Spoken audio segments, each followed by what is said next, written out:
Olá, sou a professora Rosiane, professora de Estudos Amazônicos das turmas do 6º ano, do Colégio Caixinha do Saber. Hoje nós vamos estudar os capítulos 13 e 14. A União Ibérica e a expansão portuguesa na Amazônia. Estudos mostram que as primeiras expedições europeias a alcançarem a Amazônia foram os espanhóis, chegando bem antes dos portugueses. Não foram só os portugueses e os espanhóis que se interessaram pela Amazônia. Outros europeus, principalmente os franceses e holandeses, eles também lutavam pela posse da região. Quando os espanhóis chegaram na Amazônia em 1500, já havia um tratado, tá? Que esse tratado ele foi feito em 1494.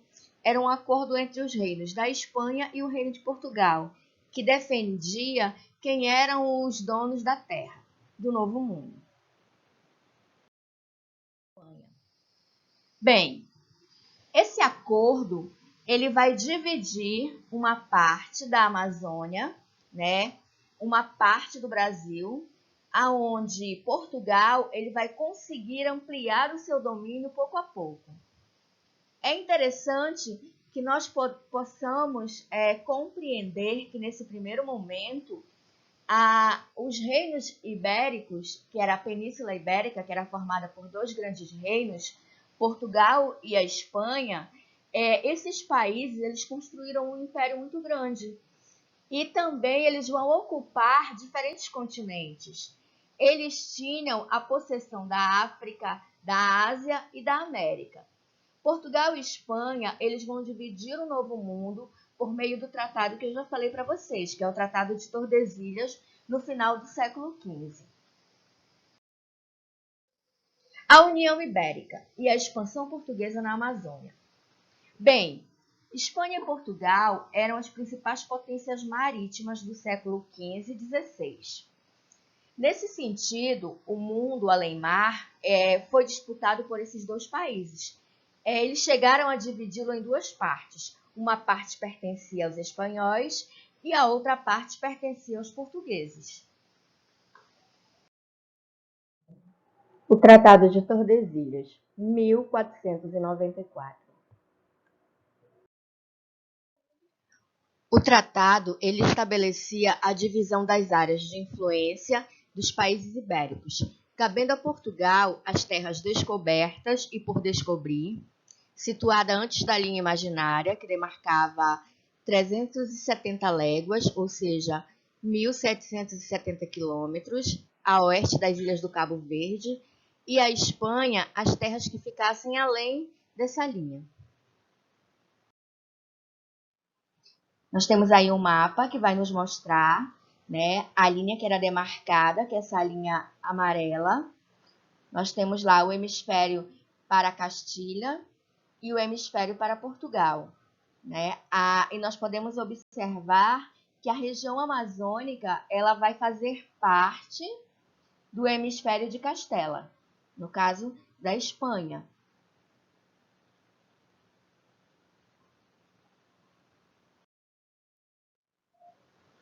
Nós temos aí o documento do Tratado de Tordesilhas. A União Ibérica. É importante que nós possamos compreender as seguintes questões. Você percebeu que na divisão que nós vimos anteriormente do mapa, a maior parte da Amazônia era da Espanha.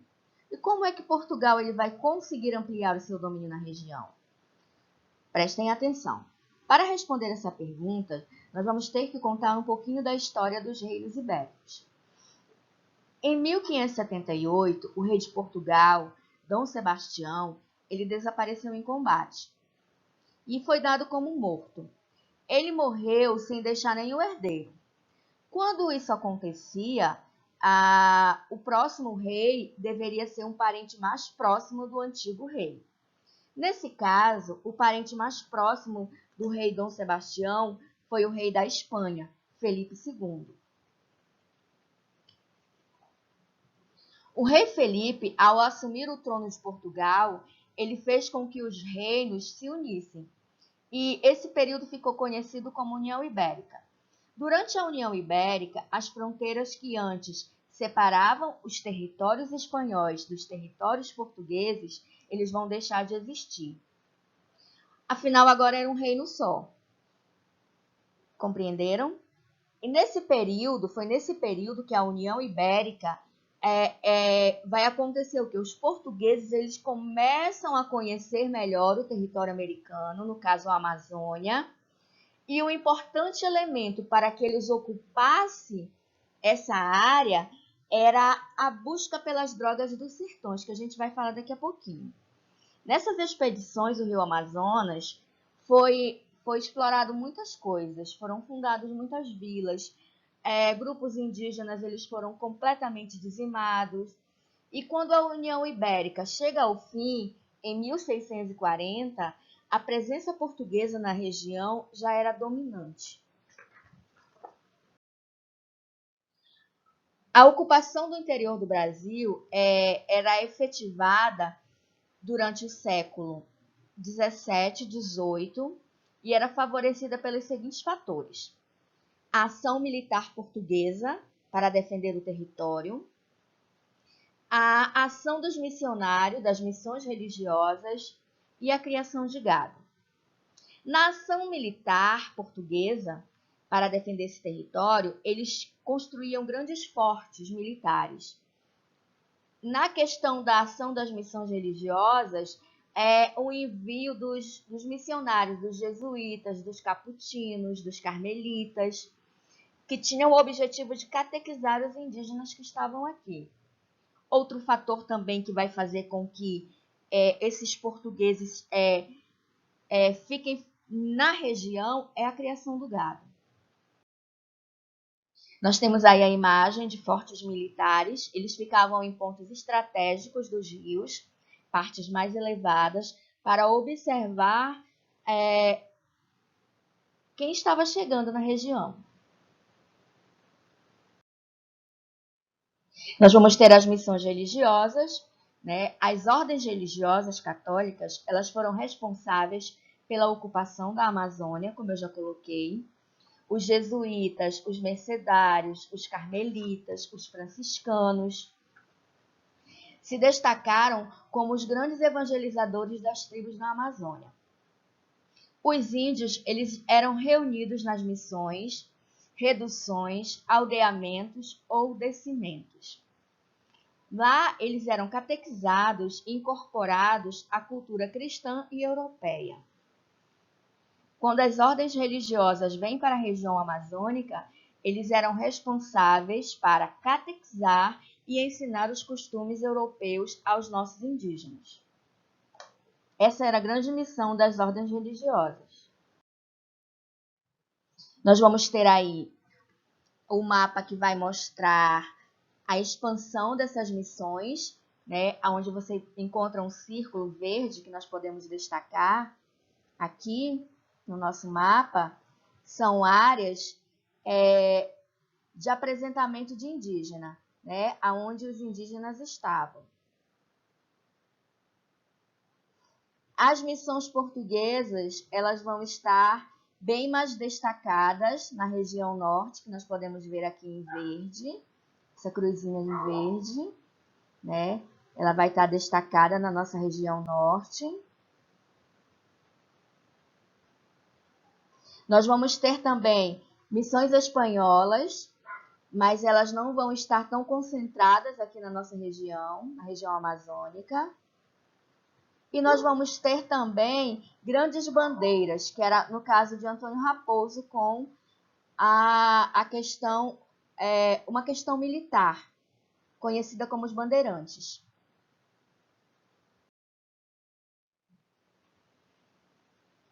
Drogas do sertão. O termo sertão tem definição bem diferente do que nós conhecemos hoje. Na época da colonização, o termo significava interior. As drogas do sertão, elas eram mercadorias retiradas do interior do Brasil, no caso da região amazônica. Elas eram ervas, peles de animais, madeiras, raízes, frutos, sementes, entre outros. eram riquezas naturais exploradas e extraídas do interior do território brasileiro, no caso da região amazônica. E elas eram comercializadas pela metrópole. Nós temos aí um mapa do Brasil, a produção do espaço geográfico em ilhas econômicas, lá no século XVI, aonde nós vamos ter, vai nos mostrar claramente, vamos destacar na nossa região amazônica, a exploração da borracha,